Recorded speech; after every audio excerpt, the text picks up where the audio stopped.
নমস্কাৰ জনাইছোঁ আপোনাক সকলোকে।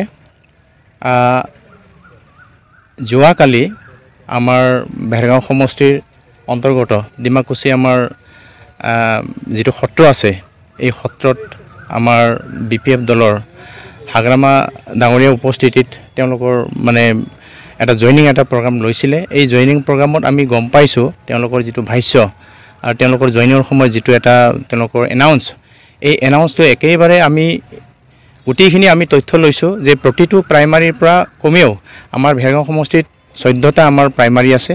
এই 14টাৰ ভিতৰত 5-6টা মানৰ আমাৰ প্ৰাইমাৰীৰ কথাটো উল্লেখ কৰিছে। এই প্ৰাইমাৰীৰ পৰা আমাৰ UPPL দলৰ বিভিন্ন সদস্য তেওঁলোকৰ মানে যোৱাকালি যোগদান কৰা বুলি কৈছে।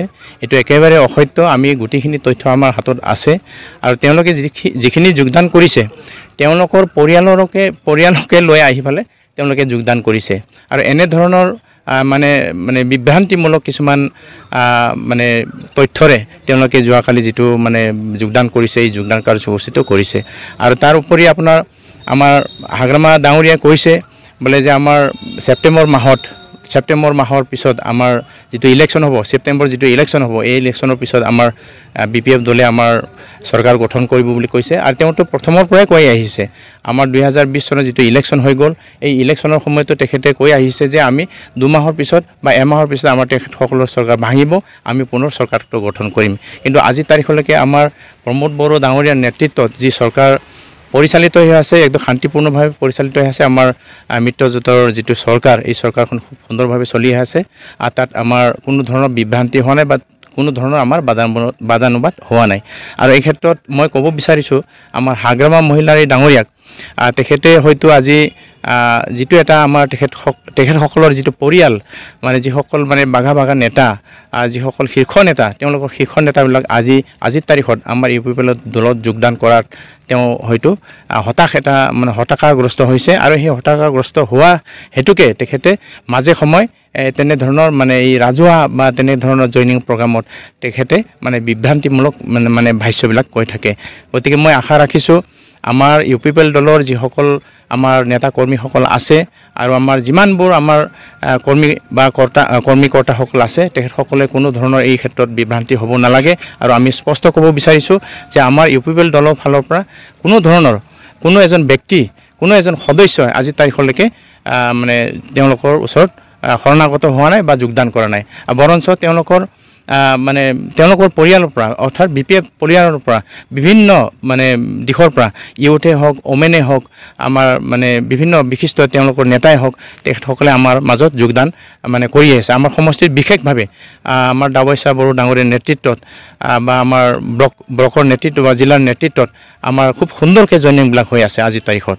গতিকে মই এইটো ক'ব বিচাৰিছোঁ যে আমাৰ হাগ্ৰামা মহিলাৰ ডাঙৰীয়াৰ যিটো এটা ভাষ্য, এই ভাষ্যটো মই আজিৰ এই সংবাদ মাধ্যমৰ জৰিয়তে তেখেতৰ যিখিনি মানে খুব বিভ্ৰান্তিমূলক যিটো ভাষ্য, এইটো ভাষ্যটো মই খণ্ডন কৰা বুলি আজিৰ এই মানে সংবাদ মাধ্যমৰ যোগেদি কৈছোঁ।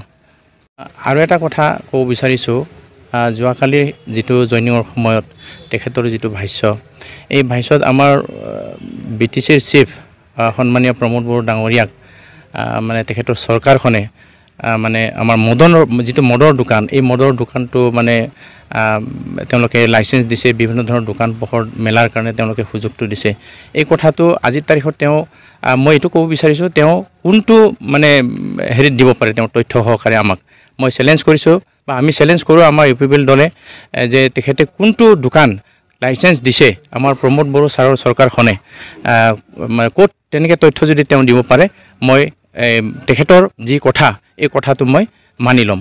কিন্তু তেখেতে কোনো তথ্য নোহোৱাকৈ, তথ্যবিহীনভাৱে তেখেতে যিটো মানে ৰাইজৰ আগত, সমাজৰ আগত যিবিলাক মানে তেওঁ যুক্তি বা যিবিলাক উক্তি তেওঁ দাঙি ধৰে, এইবিলাক সঁচাকৈ বৰ নিন্দনীয় আৰু আমাৰ কাৰণে খুব লজ্জাজনক। আৰু এটা বিচাৰিছোঁ যে তেখেতে মানে কথা প্ৰসংগত আমাৰ চিফ মহোদয়ক বোকা বুলি কয়। আৰু আজি বোকা কোন হ'ব গৈছে, এইটো আমাৰ সমাজে বা ৰাইজে জানিব। আচলতে বোকা অৰ্থটো তেওঁ কি ধৰণে তেওঁ বুজাব গৈছে, এই কথাটো আমাৰ ৰাইজেও বুজিব। গতিকে এই ক্ষেত্ৰত মই এইটো ক'ব বিচাৰিছোঁ যে বোকা যদি হয়, তেওঁৱেই হয়।